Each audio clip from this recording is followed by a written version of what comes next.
Thank you very much. Dear leaders, your excellencies, today I want to tell you about a day that has already passed and a day that must never come.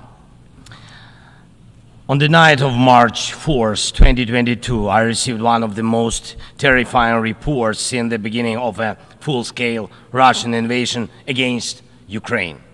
The report was about Russian tanks firing directly at the buildings of our Ukrainian nuclear power plant, the Zaporizhzhia nuclear power plant, the largest one in Europe, 6 nuclear reactors.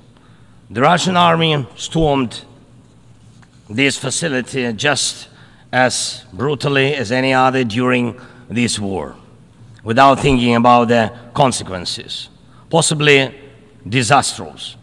This was one of the most horrifying moments of the war, when no one could know how Russian strikes on the nuclear facility would end, and everyone in Ukraine was reminded of what Chernobyl means. Now, the Zaporizhzhia nuclear power plant remains occupied by Russian forces, unfortunately, and it's at risk of a nuclear incident. This is the major source of radiation danger in Europe, possibly in the world. That's why in the peace formula I presented, the first point is about nuclear safety. In Ukraine, we know exactly what we are dealing with. And I want to thank you, the General Assembly members, for adopting a resolution in July this year on the safety of nuclear facilities in Ukraine. Most in the world understand what's at stake. The General Assembly demanded that Russian return control of the Zaporizhzhia nuclear power plant to Ukraine. Only then real nuclear security will return to Europe and the world. And now about the day that must never come. Since Russia can't defeat our people's resistance on the battlefield, Putin is looking for other ways to break the Ukrainian spirit. One of his methods is targeting our energy infrastructure. And these are deliberate Russian attacks on our power plants and the entire energy grid. As of today, Russia has destroyed all our thermal power plants and a large part of our hydroelectric capacity. This is how Putin is preparing for winter, hoping to torment millions of Ukrainians, ordinary families, women, children, ordinary towns, ordinary villages. Putin wants to leave them in the dark and cold this winter, forcing Ukraine to suffer and surrender. Just imagine, please, your country with 80% of its energy system gone, with such a destroyed part of the system. What kind of life would that be? Recently, I received yet another alarming report from our intelligence. Now Putin does seem to be planning attacks on our nuclear power plants and their infrastructure, aiming to disconnect the plants from the power grid. With the help of satellites, by the way, ladies and gentlemen, satellites of other countries. Russia is getting images and detailed information about the infrastructure of our nuclear power plants. But what does this really threaten? Any missile or drone strike, any critical incident in the energy system could lead to a nuclear disaster. A day like that must never come. And Moscow needs to understand this, and this depends in part on your determination to put pressure on the aggressor. These are nuclear power plants. They must be safe. Ladies and gentlemen, 2 years ago, in the fall of 2022, I proposed a comprehensive strategy to end the war and to ensure security, and I presented the peace formula at a highly inclusive political platform for world leaders, the G20 summit in Indonesia, representing billions of citizens from all parts of the globe. And it's important for us that all these people can understand us, understand that Ukraine wants to end this war more than anyone in the world. War always poses a threat to many. You all see in the media and read in reports what is happening in Ukraine because of Russia's war. It's something many are imagining happening to themselves. And yes, the smoke from fires in war-torn cities can reach other countries. And if, God forbid, Russia causes a nuclear disaster at one of our nuclear power plants, radiation will not respect state borders. And unfortunately, various nations could feel the devastating effects. Many are concerned, but the deepest understanding of war is always found in the home it destroys. It's the Ukrainian people who feel the full pain of this war. It's Ukrainian children who are learning to distinguish the sounds of different types of artillery and drones because of Russia's war. It's our people who are forcefully separated by occupation because Putin decided he could do whatever he wants. It's our heroic soldiers who are giving their lives to defend our country from invaders trying to steal our land. That's why we say, rightfully so, there can be no just peace without Ukraine. And I thank every leader, every country that supports us in this, that understands us, that sees how Russia, a country more than 20 times larger than Ukraine in territory, still wants even more land, which is insane, and is seizing it day by day while wanting to destroy its neighbor. And Russia found very special bodies for that. North Korea and Iran, telling choice of friends. And now every neighbor of Russia in Europe and Central Asia feels that the war could come to them as well, and just think what kind of losses that would mean for the world.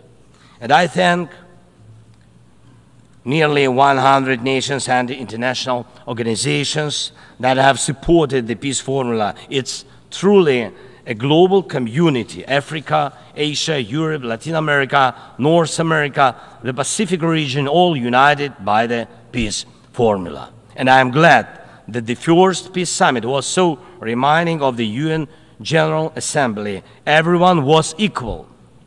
All nations that participated in the peace summit, large and small, no veto right, no blocking authority, those that have been independent for ages and those that have only recently gained independence, those that have gone through wars themselves, and those accustomed to peace, all were equal.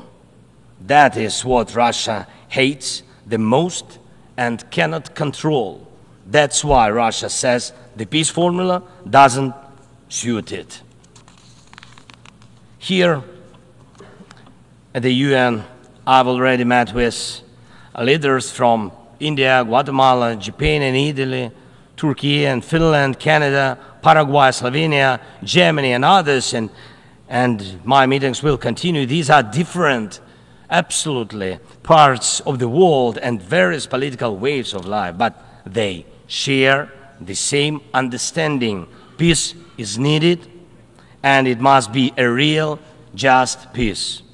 Unfortunately, at the UN, it's impossible to truly and fairly resolve matters of war and peace because too much depends in the Security Council on the veto power.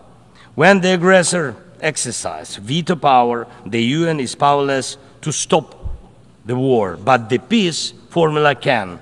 Once again, there is no veto power in it.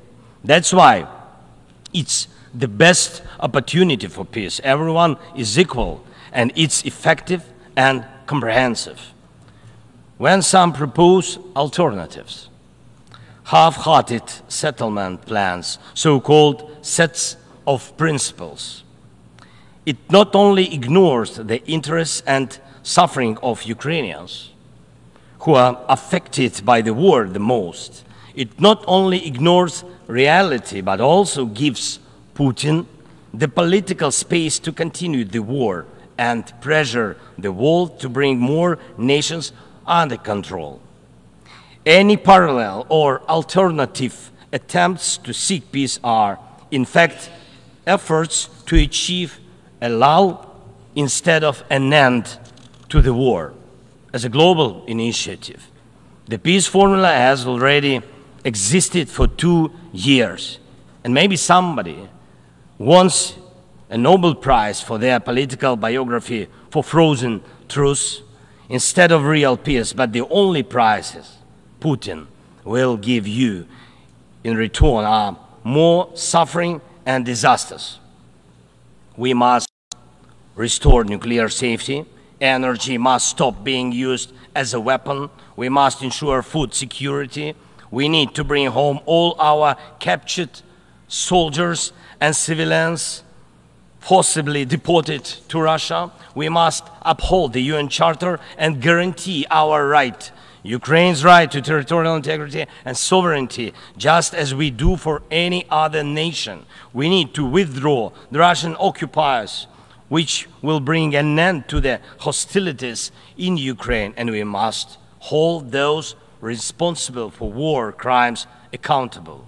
We need to prevent ecocide and stop the destruction of nature caused by the war. And we must not allow a second or third phase of this Russian invasion. And we need to make it clear the war is over. This is the peace formula. What part of this could be unacceptable to anyone who upholds the UN Charter? If someone in the world seeks alternatives to any of these points or tries to ignore any of them, it likely means they themselves want to do a part of what Putin is doing. The point they ignore reveals the desire they're hiding.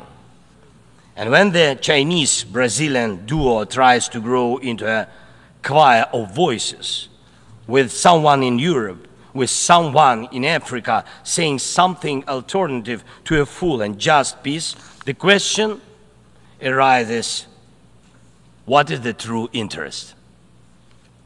Everyone must understand you will not boost your power at Ukraine's expense.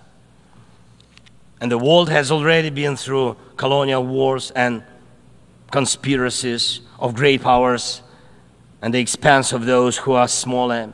Every country, including China, Brazil, European nations, African nations, Middle East, all understand why this must remain in the past.